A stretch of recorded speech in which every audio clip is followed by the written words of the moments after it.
Bismillahirrahmanirrahim. Rabbi shrah li sadri wa yassir li amri wahlul 'uqdatam min lisani yafqahu qawli. Assalamualaikum warahmatullahi wabarakatuh.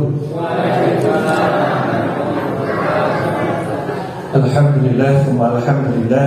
Alhamdulillahilladzi an'amana bi ni'matil iman wal islam. Asyhadu an la ilaha illallah wa asyhadu anna Muhammadan 'abduhu wa rasuluh. Allahumma shalli ala Muhammad wa ala ali Muhammad wa ala alihi wa ashabihi wa man tabi'ahum bi ihsanin ila yaumiddin, amma ba'd. Yang kami hormati segenap pengurus dari Takmir Masjid Al-Muharram serta seluruh sahabat-sahabat lillah, Bapak Ibu yang hadir pada kajian jelang berbuka Masjid Al-Muharram ini. Saya doakan semoga senantiasa dihadirkan oleh Allah Subhanahu wa taala kesehatan, senantiasa dilunaskan angsurannya, dilunaskan cicilannya, rumah tangganya kian harmonis, kian sakinah, mawaddah warahmah, anak-anaknya kian solihah, serta yang paling utama semoga kita nanti bisa berkumpul bersama-sama bertetangga dengan Rasulullah di surganya Allah. Amin Allahumma amin insyaallah. Alhamdulillah, sore hari ini kita akan belajar bersama-sama tentang sebuah hadis ya, dari hadis riwayat Tirmidzi yang disahihkan oleh Al-Albani yang disampaikan oleh Jabir radhiyallahu anhu. Kami sebelum itu mohon izin ya. Ini alhamdulillah sudah masuk di puasa pinten ini Bapak Ibu. Dua-dua ya, buatan Ras ya. Ini pun dua-dua. Berarti ini sudah mulai malam 23. Dan ini adalah sudah mulai ya, mulai menuju puncak kita di Ramadan kita. Masya Allah udah mau maghrib. Saya sudah dengar. Masya Allah. Ya, alhamdulillah. Ini kita terasa nih. Waktu itu biasanya pun ya, kandes kita itu kalau ibarat lomba lari. Kalau sudah mau mendekati finish, harusnya semakin semangat atau semakin lemes ya, semakin semangat. Lah ini buat terus nih. Puasa ini harusnya semakin mendekati ujung, harusnya semakin semangat. Harusnya masjidnya justru semakin penuh nih, malah justru berkurang nih ya. Masyaallah. Lah inilah bedanya. Termasuk jamaah tarawih kan juga kelihatan ya Bu. Semakin mendekati ke sini, jamaahnya semakin maju. Gimana Bang? Semakin maju. Masyaallah. Masyaallah.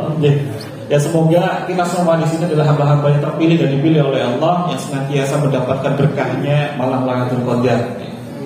Sehingga kita pun dapatkan ya berlipat-lipat pahala ya, Masya Allah. Amin Allahumma amin. Nah kembali kita masuk ke poin utama kita adalah sebuah hadis tentang ya doanya malaikat yang diaminkan oleh Nabi Muhammad Sallallahu Alaihi Wasallam. Ya. Apa ini? Ya dari sahabat Jabir radhiyallahu anhu, beliau berkata bahwa ketika baginda Nabi Muhammad SAW itu hendak naik ke atas mimbar ya, di tangga yang pertama, baginda Nabi Muhammad SAW mengucapkan kalimat amin. Kemudian di tangga yang kedua, lagi-lagi baginda Nabi Muhammad SAW mengucapkan kalimat amin. Dan di tangga yang ketiga, baginda Nabi Muhammad SAW kembali lagi nih mengucapkan kalimat amin.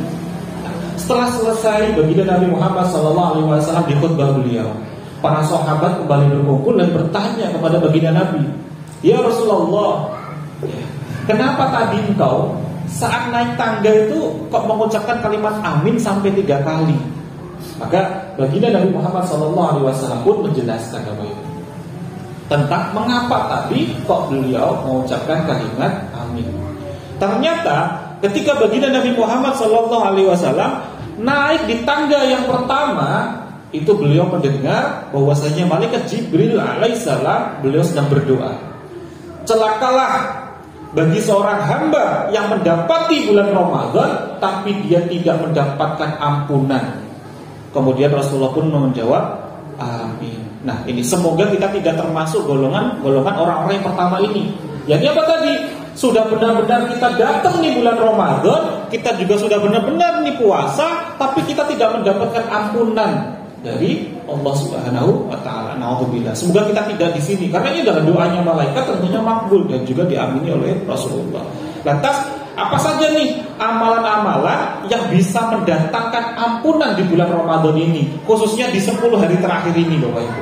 Maka ini yang kita gali dulu. Ini baru di tangga pertama, nanti kita gali tangga kedua dan tangga ketiga. Jadi tergantung nanti kondisional dari waktunya ya, dari jamnya.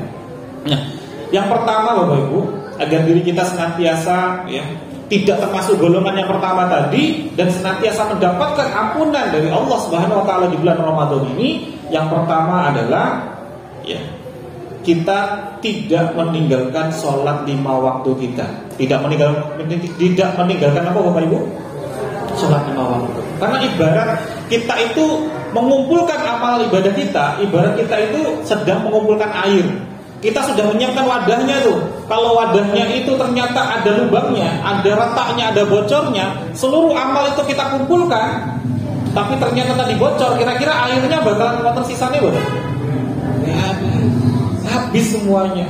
Maka kita berpuasa nih, nahan haus, nahan lapar, tapi ternyata kalau 5 waktunya juga masih ada yang bolong-bolong, masih ada lubangnya nih, ternyata juga hanya dapatkan lapar dan haus saja.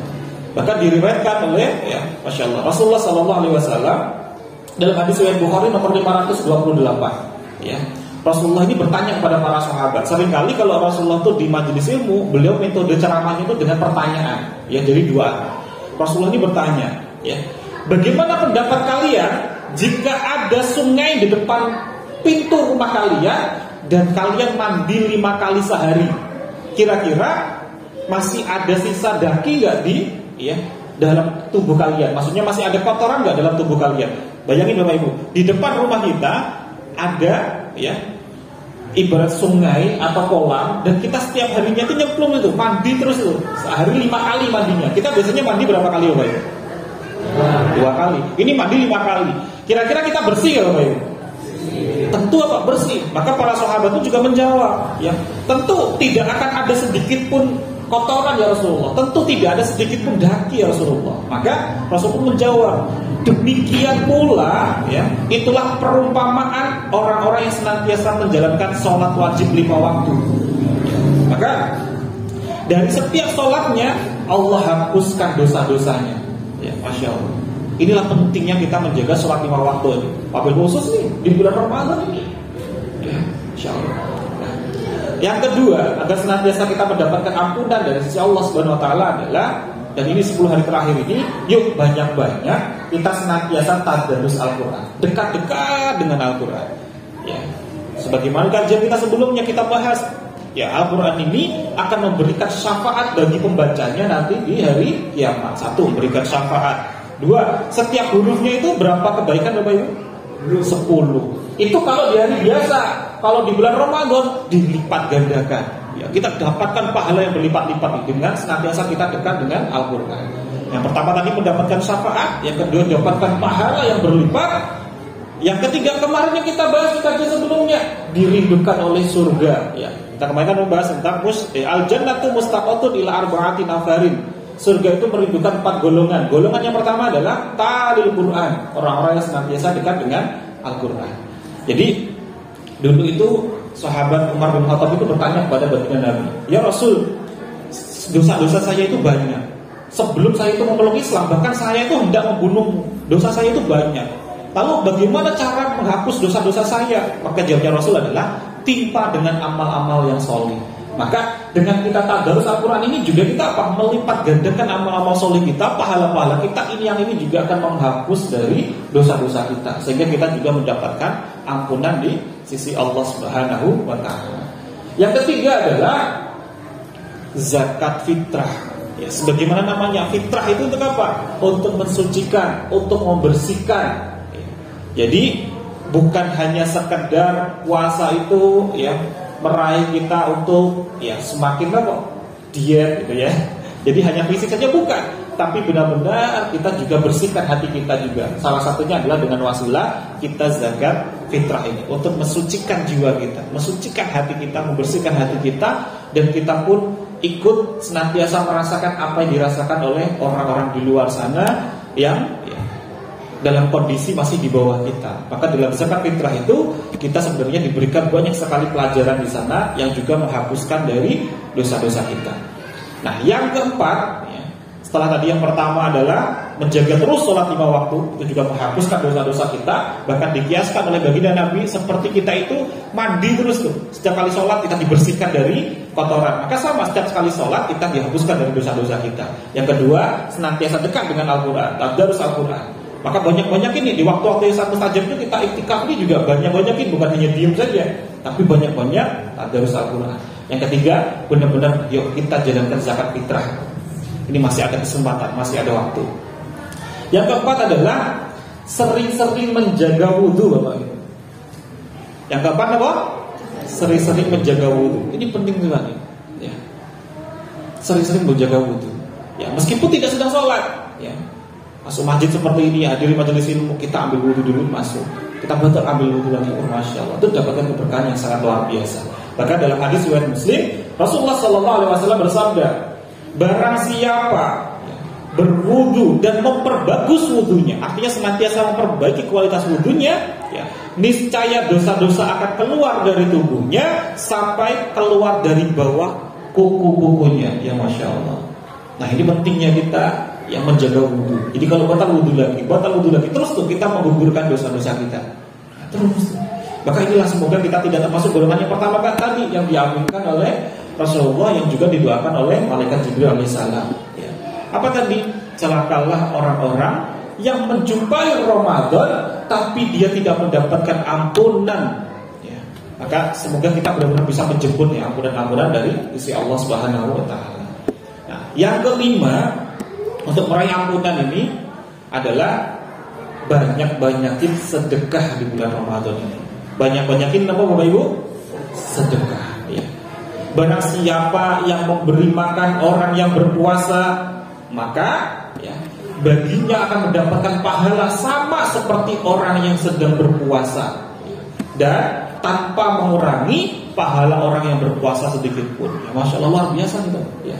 Teman-teman Bapak Ibu semuanya sahabat wilayah yang sangat luar biasa. Artinya ketika ada sahabat kita berpuasa, kita ajak berbuka nih, kita bantu nih dengan berbuka, kita dapatkan pahala puasanya dia juga. Maka ini bagi ibu mungkin gak bisa full 1 bulan karena ada kedatangan tamu, karena mungkin masih ada head gitu ya. Untuk mendapatkan fadilah puasa gimana? Kita benar-benar tulus menyiapkan hidangan makanan untuk keluarga kita. Keluarga kita puasa, kita siapkan tuh makanannya, maka kita pun juga dapatkan pahalanya. Dengan syarat benar-benar kita tulus tuh. Jadi bukan hanya sekedar kita udah berdiam diri saja, enggak. Meskipun sedang berhalangan sekalipun, kita pun masih bisa meraih nih pahala-pahala yang berlipat. Salah satunya ini tadi, banyak-banyakin sedekah. Dan salah satu sedekah di bulan Ramadan ini adalah apa? Ya, memberi makan orang yang sedang berpuasa, tentunya di waktu berbuka. Maka kita akan mendapatkan pahala sama seperti orang yang sedang berpuasa tersebut, tanpa mengurangi pahala orang yang sedang berpuasa. Ini dalam hadis riwayat Tirmidzi dan juga dalam hadis riwayat Ibnu Majah. Maka dengan itu Masya Allah pahala akan terus berlipat, dan juga kita pun dapatkan keberkahannya sekaligus untuk menghapuskan dari dosa-dosa kita. Berikutnya yang keenam adalah keenam atau ketujuh? 6 ya. Yang keenam adalah perbanyak untuk berzikir. Ya, apalagi nih waktu terbaik di iktikaf Bapak Ibu semuanya di 10 hari terakhir ini, banyak-banyakin berzikir. Bahkan Rasulullah SAW bersabda ya, dalam hadis riwayat Bukhari, barang siapa yang berzikir la ilaha illallah wahdahu la syarikalah lahul mulku wa lahul hamdu yuhyi wa yumitu wa huwa ala kulli syai'in qadir. Sakit buatan lagi Bapak Ibu. Ini ada biasa setiap kali kita baca salat 5 waktu. La ilaha illallah wahdahu la syarikalah lahul mulku wa lahul hamdu yuhyi wa yumitu wa huwa ala kulli syai'in qadir. Jika kita membacanya setiap hari 100 kali, maka kita akan mendapatkan ya, pahala apa itu? Ya Masya Allah, sama dengan pahala membebaskan 10 budak, memerdekakan 10 budak. Dan kita dicatatkan apa? 100 kebaikan, dihapuskan 100 kesalahan, dan terjaga dari gangguan syaitan sampai ya sore hari itu. Ya, di hari itu sampai sore harinya kita senantiasa terjaga, dilindungi oleh Allah. Jadi banyak-banyakin zikir ini. Berapa kali tadi Bapak Ibu? 100 kali. Jadi tidak harus sekali duduk dalam satu majelis 100 kali, enggak. Boleh dicicil. subuh berapa dulu, ya, zuhur berapa dulu, waktu duha berapa dulu. Jadi tidak memberatkan. Yang penting kita bisa menjalankannya dengan benar-benar dengan tulus, ya, lillahi ta'ala. Apa tadi pikirnya? La ilaha illallah wahdahu la syarikalah, lahul mulku wa lahul hamdu yuhyi wa yumitu wa huwa ala kulli syai'in qadir. Dan ini ya doa yang sangat masyhur sekali. Maka ini termasuk juga doa-doa yang termasuk ya doa yang paling ringan diucapkan, namun berat di timbangan amal solihnya nanti di yaumul mizan.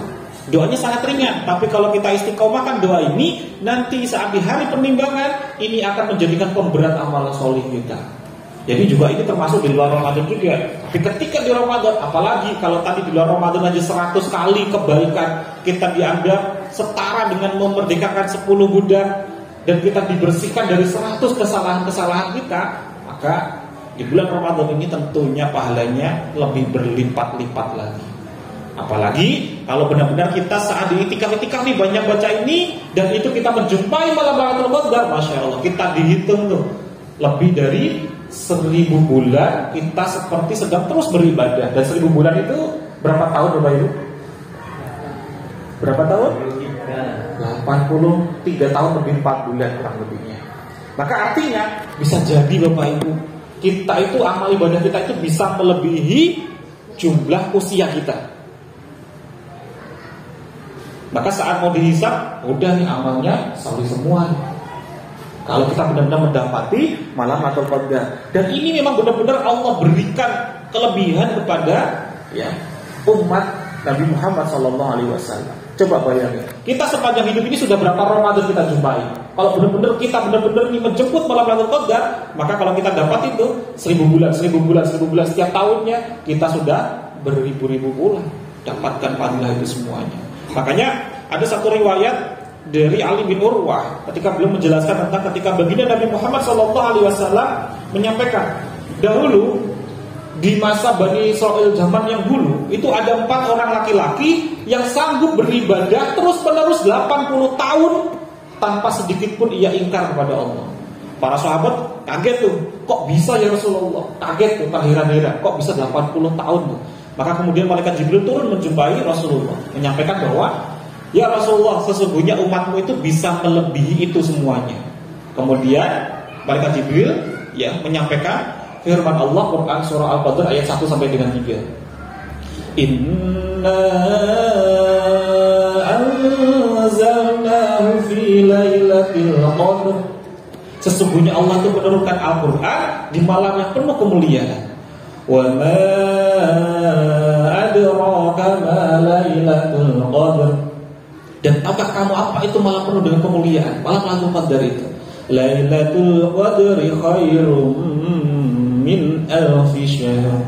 Yakni malam yang pahalanya itu bisa melebihi 1000 bulan, lebih baik dari 1000 bulan. Maka artinya ketika baginda Nabi Muhammad SAW diturunkan Al-Quran, dan itu untuk kita semuanya umat-umatnya, ketika kita bisa benar-benar mengamalkan, mempraktekkan, benar-benar bisa berjumpa pula dengan malam Lailatul Qadar, maka kita pun bisa meraih pahala melebihi orang-orang Bani Israil tadi, 4 orang laki-laki yang ibadah 80 tahun tanpa henti.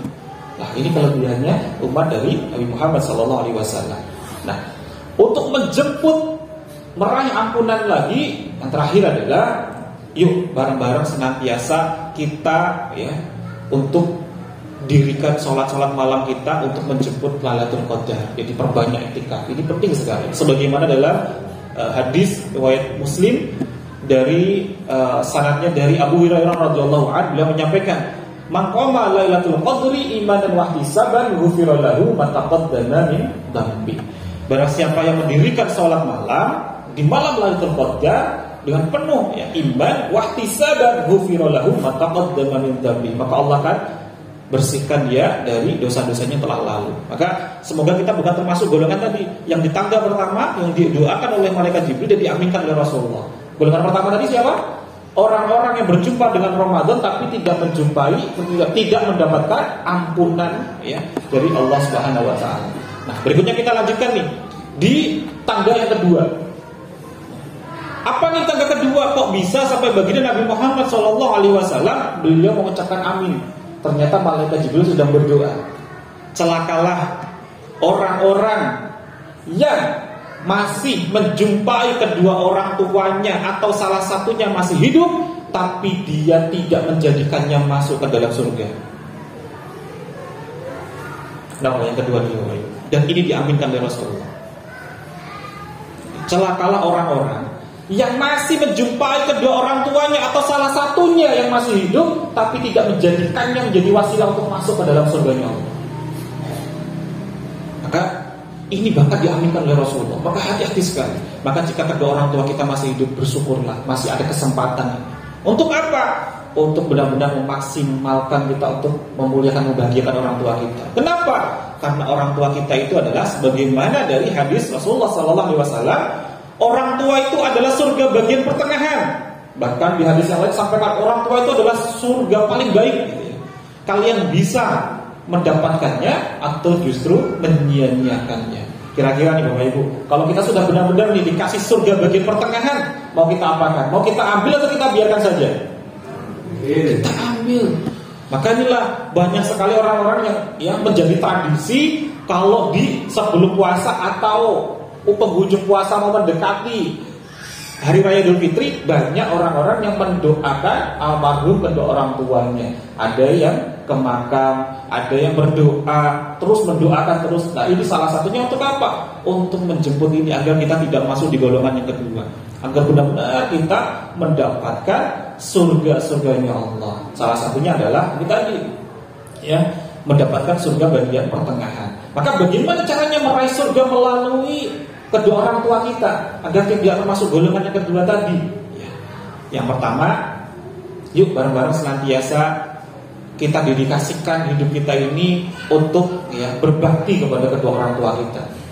Baik yang sudah ada maupun yang sudah tiada, tetap kita bakti kepada mereka. Bagi yang masih ada, yuk kita berbakti dengan apa? Dengan wujud menjaga lisan kita jangan sampai menyakiti hatinya, dan juga senantiasa kita berbakti dengan akhlak-akhlak kita. Jadi dengan lisan juga, dengan akhlak juga kita bakti, kita muliakan. Bahkan jangan sampai yang disampaikan Rasulullah ada kalimat gitu aja nggak boleh nih sama orang tua. Ya, Masya Allah. Kenapa?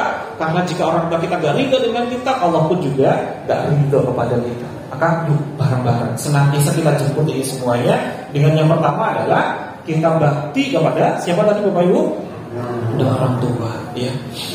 Dan yang kedua adalah setelah kita benar-benar berbakti ini, jika orang tuanya masih ada, coba mulai hari ini nanti ketika bertemu dengan orang tuanya, kita berikan pertanyaan kepada mereka. Bu atau Pak, apa yang membuat kau lebih ridho dengan saya? Jadi bukan lagi nanya, Bu sudah ridho belum dengan saya? Ibu ridho nggak dengan saya? Enggak. Kalau kita nanya ridho nggak, itu nodong. Pasti jawabannya iya. Mana ada orang tua yang jawabnya saya nggak ridho. Tapi kalau kita nanyanya, Bu, apa yang membuat kau lebih ridho dengan saya? Kalau nanti ada jawabannya, kita perjuangkan. Misalkan nih, saya lebih ridho kalau kamu melakukan A, B, C, D selama itu masih dalam ketaatan kepada Allah, itu kita perjuangkan. Misalkan nih, bagi yang masih muda-muda, mentang-mentang malamnya iktikaf tuh, tapi ternyata habis iktikaf pulang dari subuh, plus tidur gak bangun-bangun, boten kira-kira. Nah, pas nanya nih kepada orang tua, Pak atau Bu, apa yang membuat kau lebih ridho dengan saya? Jawabannya, jangan bangun kesiangan, maka perjuangkan itu. Atau jaga 5 waktunya, jaga perjuangkan itu semuanya. Karena ingat, ridhonya orang tua juga ridhonya Allah Subhanahu wa Ta'ala. Jadi ini kalimat sederhana, tapi ini akan berdampak dalam kehidupan kita. Termasuk yang masih muda-muda. Kenapa kok hidup kita begini-begini? Bagaimana dengan masa depan kita? Itu sangat terpengaruh juga dengan bagaimana sikap kita kepada kedua orang tua kita. Dan banyak yang sudah mengalaminya, Insya Allah. Dan berikutnya, Bapak Ibu, untuk yang senantiasa masih bisa berjumpa dengan orang tua kita, yuk bareng-bareng kita rendahkan hati kita kepada kedua orang tua kita. Kita punya ego, kita punya prinsip, kita punya keinginan, orang tua kita juga punya keinginan. Tapi jangan sampai keinginan kita justru sampai membuat sakit hatinya kedua orang tua kita. Ingat kita dulu siapa yang ngajari ngomong, siapa yang ngajarin kita berjalan. Dan mereka yang sudah mengajari ketika kita sudah pintar untuk berdebat. Tapi kalau sampai kita masih malah gunakan diri kita itu untuk malah mendebat kedua orang tua kita, ya Masya Allah, astagfirullahaladzim, ya. Semoga Allah ampuni kita semuanya. Jadi setelah kita berbakti dengan perkataan dan akhlak, yang kedua tadi adalah benar-benar yuk kita rendahkan hati kita kepada kedua orang tua kita. Dan kita kejar tadi apa yang membuat orang tua kita lebih ridho dengan keberadaan kita. Karena disitulah pintu-pintu keberkahan, pintu-pintunya rahmat itu akan semakin terbuka manakala kita benar-benar bisa memperbaiki itu semuanya. Nah, yang keempat adalah yuk ada adab nih, adab seorang anak kepada orang tuanya dan adabnya seorang orang tua kepada anaknya. Ya, dan dicontohkan oleh para aulia, para rasul, para nabi juga. Ketika para orang tua kepada anaknya kan senantiasa mendoakan, sebagaimana dicontohkan oleh Nabi Ibrahim, Rabbana hab lana minas solihin, Rabbi habli minas solihin, jadilah anak-anakku yang solih. Senantiasa dituntun kepada ketaatan, kepada tauhid. Diingatkan terus, jangan sampai menyekutukan Allah. Itu memang haknya orang tua untuk kepada anaknya, kewajiban. Tapi bagi anak itu juga ada adabnya, harus senantiasa mendoakannya, ya. Senantiasa kita banyak-banyak untuk senantiasa mendoakan kedua orang tua kita. Allahumma firli wali walidayya warhamhuma kama rabbayani shaghira. Ya, Masya Allah. Jadi banyak-banyak mendoakan ini bukan hanya kalau nunggu kalau orang tua kita sudah gak ada. Ketika masih ada sekalipun kita harus senantiasa mendoakan. Apalagi kalau sudah gak ada. Makanya tadi kita sampaikan banyak sekali. Jadi contohkan oleh kedua orang tua kita, mbah kita dulu apa? Mendekati mau Ramadan, mau Idul Fitri, itu banyak yang ziarah ke makam. Wonten tradisi tertentu. Kadang kita ini sebenarnya termasuk bagian dari ngamalkan itu. Ya, tapi banyak-banyak ini tidak hanya di makam saja, nggak harus menunggu tahunan saja.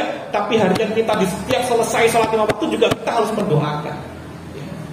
Ziarahnya juga nggak apa-apa, jalan terus. Tapi doanya jangan hanya nunggu kalau pas momen ziarahnya saja. Tapi setelah selesai kita sholat 5 waktu juga harus senantiasa banyak-banyak mendoakan mereka. Yang berikutnya adalah senantiasa taati mereka dalam hal kebaikan dan sambung silaturahmi, ya, orang-orang yang pernah interaksi dengan kedua orang tua kita. Itu yang paling penting. Itu bagi orang tuanya masih, ya, Masya Allah, masih sugeng, masih ada. Nah, bagaimana sudah gak ada? Maka yuk senantiasa kita lakukan amal-amal soleh kita atas nama kedua orang tua kita. Kita bisa sedekah atas nama siapa? Nama almarhum. Kita bisa wakaf atas nama siapa? Atas nama almarhum. Ya, kita nggak pernah tahu Bapak Ibu. Ya, kita nggak pernah tahu bagaimana kondisi hati orang tua kita saat meninggalkan kita. Mungkin masih ada secuil ketidakridhoan mereka atas sikap kita yang telah lalu. Coba pernah nggak Bapak Ibu ingat-ingat lagi ketika kita masih kecil sampai dengan kita sudah usia saat ini, pernah nggak kita menjumpai adanya linangan air mata orang tua kita karena kelakuan kita? Ada nggak Bapak Ibu? Pasti ada. Entah itu yang kita sengaja ataupun nggak kita sengaja. Dan disitulah ada secuil tanda bahwa orang tua kita itu masih ada secuil ketidakridhoannya kepada kita. Maka jangan sampai orang tua kita nanti hadir tuh di saat hari penimbangan kita disaksikan oleh para penduduk langit, ya, dan seluruh penduduk langit dan bumi semuanya menyaksikan kita sedang disidang. Kemudian ada yang menuntut kepada kita, saya ya Rabb, saya yang gak ridho dengan orang ini. Ternyata siapa yang datang? Ternyata orang yang memberikan ASI kepada kita. Naudzubillah, subhanallah. Maka seluruh amal ibadah kita gak ada apa-apanya. Kita gak bisa membalas seluruh kebaikan kedua orang tua kita. Coba deh ingat-ingat betul. Saat kita di dalam kandungan, kita sudah nendang-nendang ibu kita. Tapi adakah ibu kita itu saat kita tendang-tendang itu ngeluh Bapak Ibu? Ada gak Bapak Ibu? Enggak. Coba saat kita masih kecil mau dibesarkan, saat makanan itu hanya secukupnya di rumah kita, ibu kita bilang apa? Ya wes nak, kamu aja yang makan, ibu sudah kenyang. Boten.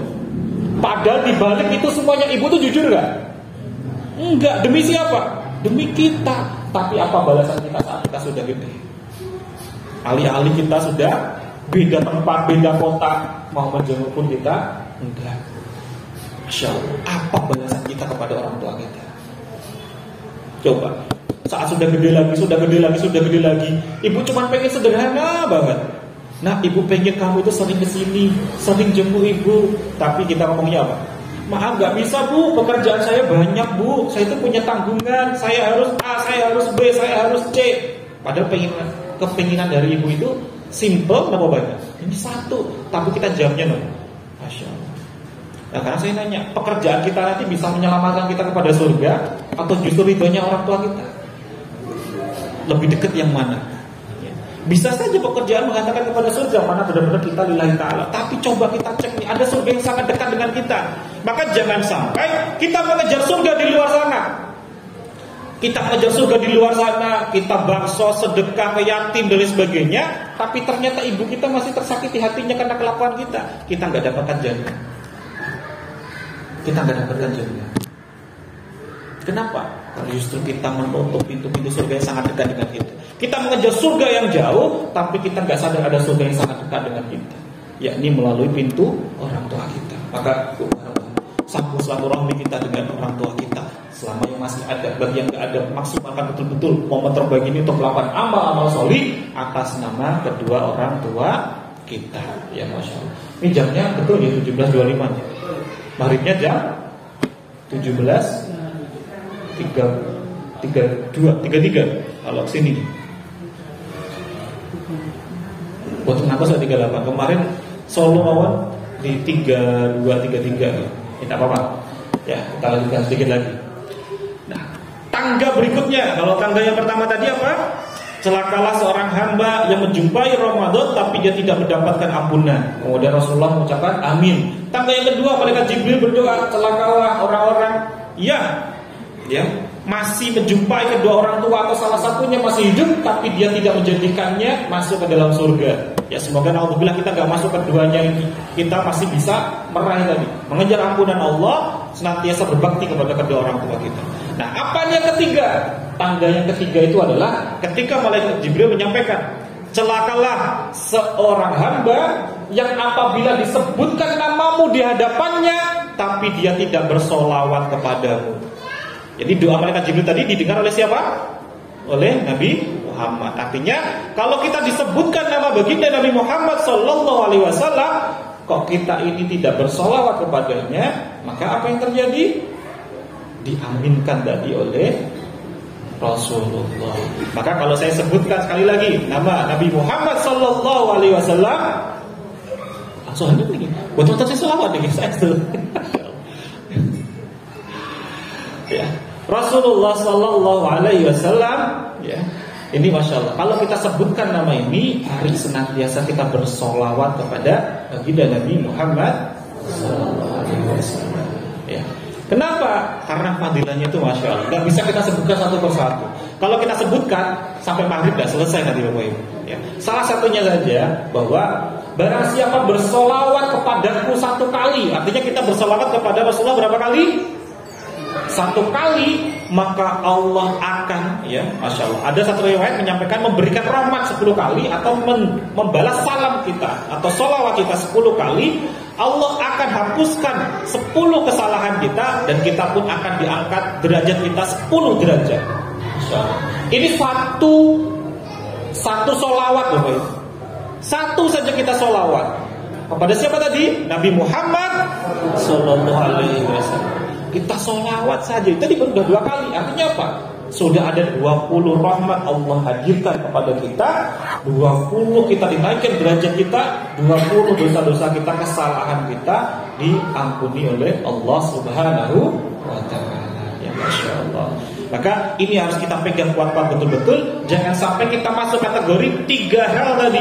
Doanya malaikat Jibril yang diamini oleh Rasulullah. Yang pertama adalah orang-orang yang tidak mendapatkan ampunan di bulan Ramadan, orang-orang yang tidak menjadikan kedua orang tuanya itu untuk masuk ke dalam surga. Dan yang ketiga adalah orang-orang yang tidak mau bersolawat saat mendengar nama Nabi Muhammad Sallallahu Alaihi Wasallam. Nah, semoga kita semuanya terjaga dari 3 hal ini. Barakallahu fikum. Mari kita berdoa bersama-sama di waktu yang sangat mustajab ini, di jelang kita berbuka ini. Semoga kita mendapatkan keberkahan, mendapatkan rahmat, mendapatkan maghfirah, ampunan dari Allah Subhanahu wa taala. Kita pun diselamatkan baik urusan dunia kita maupun urusan akhirat kita. Amin Allahumma amin. Allahumma shalli ala Muhammad wa ala ali Muhammad walhamdulillahi rabbil alamin.